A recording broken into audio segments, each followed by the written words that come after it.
This morning's outing is to a part of the Georges River I photographed previously, the area known as the 100 Steps. It looks like the area's been subjected to some recent bushfire controls, and it still smells very fresh, very burnt out. Yeah.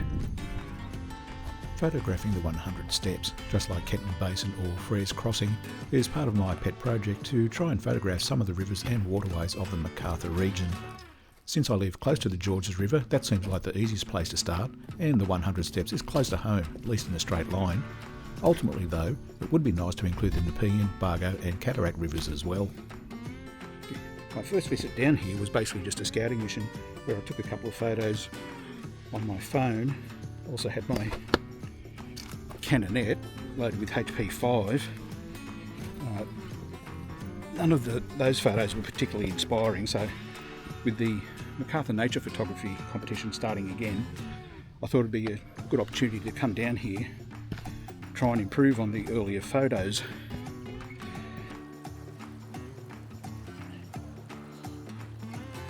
In all honesty, my last attempt to get down here, I don't ever recall it being that challenging or difficult. The earlier photos I did take weren't eligible for inclusion in the competition because they predated the time frame allowed for photos to be entered. For today I've got the Canon D780. Given the location here, I thought a 35mm lens may be the way to go. Brought the 50 as well just in case. And just to round it out a bit more, I've also got the Mamiya 645. That's loaded with FP4. And for the Mamiya, I brought both the 55mm lens and the 80mm lens. So we'll see how it goes. The cloud covers, I was hoping for a little bit more just to make the background more interesting, but got no control over that. So we'll see what happens.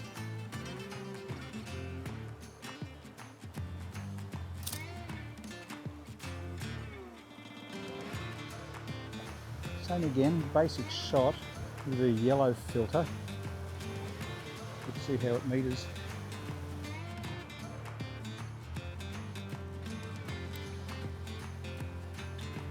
That was a roll put through the Mamiya 645 using yellow, orange, red and green filters at different apertures and different shutter speeds.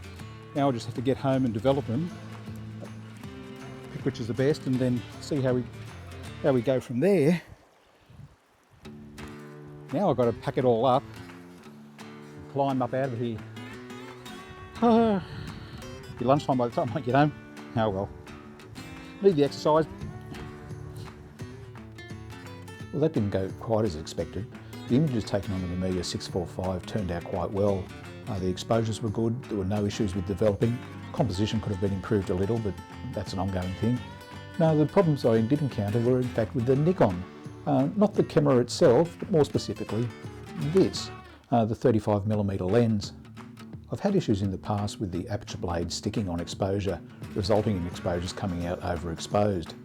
At the time it first occurred, I put the lens in for a service where it was corrected, but the issue has developed again, with the result that our images are now once again coming out overexposed.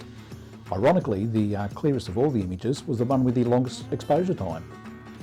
I guess that just means in future, if I want anything at the 35mm focal length, I'll have to use a zoom lens rather than just a prime lens. It's a pity because the prime lens is nice and lightweight, whereas my Tamron 35-70 packs a bit of weight. Unfortunate, but it's the way of the world. So after getting home and eventually developing the negatives and seeing the results, I couldn't help but think that it would actually make a good location to try and take the large format camera down there. While it's bulky, the large format camera is not all that heavy, so it shouldn't be too much of an ordeal to take it down to the 100 Steps, but that's an outing for another day.